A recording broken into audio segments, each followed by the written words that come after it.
மிதுன ராசி அன்பர்களே, இந்த மிருகசீரிஷம் 3வது 4வது பாதம், திருவாதிரை நட்சத்திரம் முழுவதும், பிறகு புனர்பூசம் 1, 2, 3 இந்த 3 பாதங்களும் உங்களுக்கு உரியதாகும்.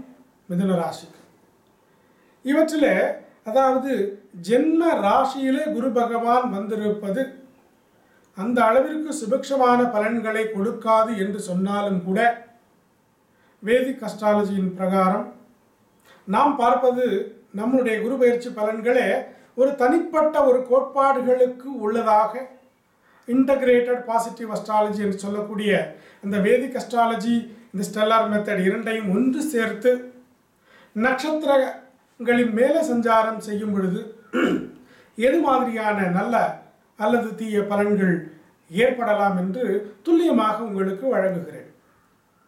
செவ்வாயினுடைய நட்சத்திரத்திலே சஞ்சாரம் செய்யும் காலம் 28 மே 2013 முதல் 26 ஜூன் வரைக்கும். செவ்வாய் என்று சொல்லக்கூடியது லாபஸ்தானத்திற்கும் உங்களுடைய 6வது வீட்டிற்கும் அதிபதி. அதாவது ஜென்மஸ்தானம் 1, 6வது இடம் விருச்சிக ராசி, 11வது இடம் மேஷ ராசி. இந்த 3 இடத்தையும் எக்ஸிக்யூட் பண்ணுவார், வேலை செய்ய வைப்பார். 1 என்பது செல்ஃப், உங்களுக்கு ஆரோக்கியம் மேம்படும், வியாதிகள் குணமடையும். சோம்பலாக இருந்த ஒரு காலகட்டம் போய் ஒரு விதமான புத்துணர்ச்சி உங்களுடைய உடலிலே ஏற்படும், மனதளவிலே ஒரு மாதிரி ரிஃப்ரெஷ்மெண்ட் ஏற்படும். அதன் மூலமாக நீங்கள் நல்லதொரு வேலையை செய்ய துவங்குவீர்கள், லாபகரமான வாய்ப்புகள் எல்லாம் கிடைக்கும். இதே குரு பகவான் ராகு பகவானுடைய நட்சத்திரத்தில் 26/6/2013 29/8/2013 வரை சஞ்சரிக்கும் பொழுது இந்த 1, 6, 12 என்று சொல்லக்கூடிய 11 என்று சொல்லக்கூடிய இடம் வந்து அதை விட்டு 1 என்று சொல்லக்கூடிய இடமும் ஜென்ம ராசியும், ராகு பகவான் இப்போது சஞ்சரித்து கொண்டிருக்கக்கூடிய இடமாகிய பஞ்சமஸ்தானமும் சேர்ந்து வேலை செய்யும். உங்களுக்கு கொஞ்சம் ரிலாக்ஸ் பண்ணிக்குவீங்க. இந்த டைம் பாஸில் நிறைய கவனம் செலுத்துவீர்கள், நிறைய செலவுகள் ஆகலாம். அனாவசியமான செலவுகளை நீங்கள் செய்து இழப்புகள் ஏற்பட்டு விட்டதே என்று அங்கலாய்த்து கொள்ளக்கூடிய ஒரு காலம்.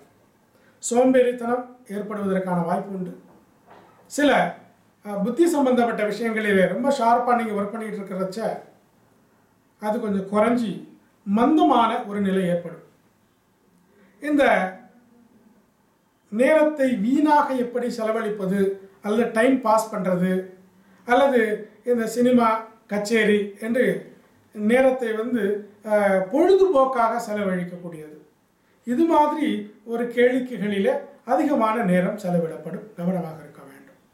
அதே சமயம் வக்ரகதியிலேயே குரு பகவானுடைய சொந்த நட்சத்திரத்திலேயே இந்த 12/3/2014 வரைக்கும் குரு பகவானுடைய நட்சத்திரம், பிறகு ராகு பகவானுடைய நட்சத்திரம். இந்த காலகட்டங்களிலே குரு பகவான் வக்ரகதியிலே சஞ்சரிக்கும் பொழுது கூட இந்த சோம்பல் ஏற்படும், எதிர்பாராத இழப்புகள் ஏற்படுத்தலாம். வீட்டை விட்டு, ஊரை விட்டு, வெளி தேசம் அல்லது வெளி ஊர் பிரயாணங்கள் சற்று நிம்மதி இல்லாத நிலைகளை கொடுக்கும். மனசங்கடங்கள் ஏற்படலாம்.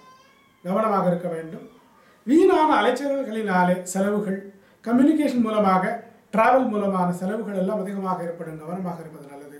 பிறகு இந்த 13/4/2014 2014 ஜூன் 13 வரை சுமாரான காலகட்டம். அந்த காலகட்டம் இருக்கிறது உங்களை பலவிதமான வெற்றி வாய்ப்புகள் தேடி வருவதற்கு ஒரு அடித்தளத்தை, ஒரு ஆதாரத்தை உண்டு பண்ணக்கூடிய ஒரு காலம்.